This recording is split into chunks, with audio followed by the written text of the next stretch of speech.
How the first direct US-Iran negotiation since DMT ended without a deal, and what happens next 6 days. That is how long the ceasefire between the United States and Iran has left. April 22nd. That is when the truce expires. As of today, April 16th, there is no confirmed date for a second round of talks. There is no agreement on the table. There is a naval blockade in place that the United States put into effect 3 days ago, enforcing the shutdown of Iranian ports. And there is a president who said on April 14th that negotiations would resume within the next 2 days, then confirmed he is not considering extending the ceasefire when those 2 days came and went with nothing. 6 days. So let me take you back. Not to Islamabad, not yet. First, let me take you into the room. The location was Islamabad, Pakistan. The date was April 11th. 3 men arrived on the American side. Vice President JD Vance, leading the delegation, the highest-ranking American official to engage directly with Iranian representatives since Witkoff. Steve Witkoff, Trump's special envoy for peace missions, a former commercial real estate developer from New York, whose work in the Middle East helped produce the Gaza ceasefire earlier this year. Not a career diplomat, not a Foreign Service veteran. A deal-maker operating in the highest-stakes environment politics can produce. And Jared Kushner, Trump's son-in-law, senior advisor during the first Trump term, architect of the Abraham Accords, and once again in a room where the weight of history sits across the table. Those are the 3 men America sent. Now, here is the detail that should not be buried but often is. Iran does not trust 2 of them. Multiple outlets covering the Islamabad talks reported that Iranian officials expressed clear reluctance to engage seriously with Witkoff and Kushner. The phrase used in reporting was a deficit of trust. Previous rounds of indirect talks in 1990 and early Fuzzy had been followed by military escalation, and Iranian officials associated both men with that pattern. Their preference, according to those same reports, was to deal specifically and directly with Vice President Vance. They perceived him as carrying less history from the failed rounds that preceded this one. A cleaner entry point. America sent 3 men. Iran trusted 1 of them. The other 2 sat in the room anyway. That was the environment that 21 hours of negotiation produced nothing from. Now let me take you back further. Much further, the year is in revolution. Ayatollah Khomeini leads an Islamic uprising that overthrows the Shah of Iran, Mohammad Reza Pahlavi, the pro-American monarch Washington had backed and protected for decades. On November 4th of that year, a group of Iranian students stormed the United States Embassy in Tehran. 66 Americans are seized. 52 of them will remain in captivity for 444 days. 444 days. Think about what that number does to a relationship. What followed was not just a diplomatic rupture. It was the severing of every institutional thread that connected Washington and Tehran. No embassies.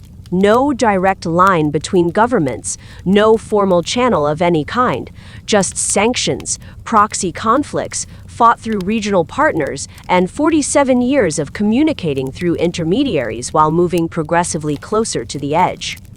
The nuclear deal in Haidine under Obama, abandoned by Trump in 2020, partially revived under Biden, collapsed. And then, in February of 2020, what 4 decades of diplomatic failure had been slowly building toward finally broke through the surface. A war, the details of how it started remain contested. What is not contested is the trajectory.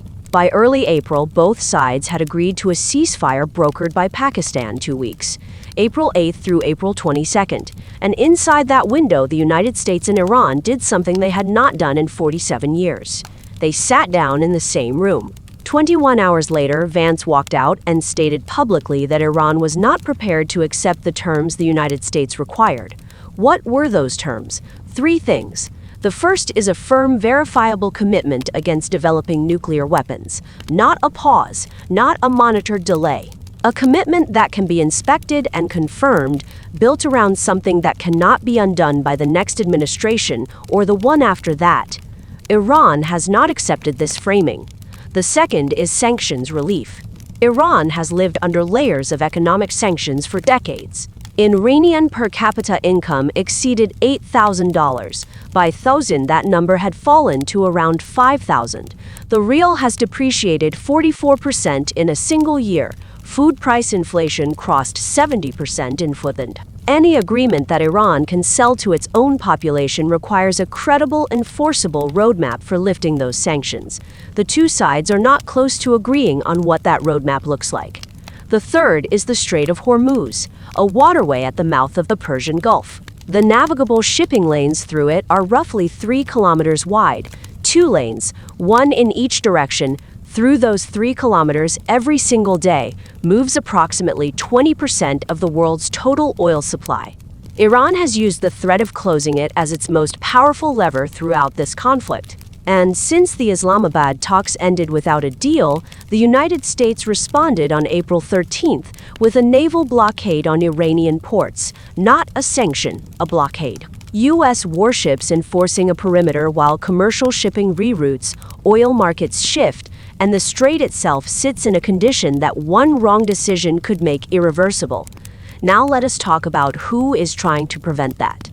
Pakistan is not just hosting a negotiation, it is running one. Pakistan's Army Chief, Field Marshal Asim Munir, arrived in Tehran on April 15th, one day after Trump said talks would resume in 2 days. He brought a senior delegation aimed at bridging the gap between the two sides, conveying messages from Washington to Iranian leadership and laying the groundwork for a second round that still does not have a confirmed date. Not Pakistan's foreign minister, the army chief. That distinction matters. When a country sends its highest military officer to lead a diplomatic mission, the conversation is not only about words, it is about warships, about what happens on the water, about whether the guns stay quiet when the calendar turns to April 22nd.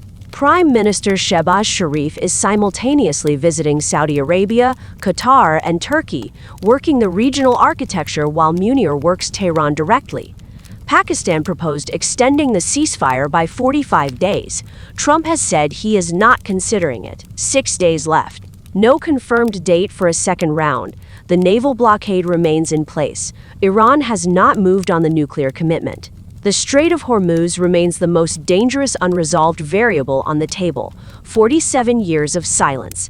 A 2-week ceasefire 21 hours across a table. 3 sticking points that nobody moved on. 0 agreements. 6 days. Tell us in the comments what you think. Does a second round happen before April 22nd? Because this is not just a Middle East story. It is an energy story, a nuclear story, and a story about whether 47 years of silence was the beginning of something, or just a pause before something much worse. The clock is running.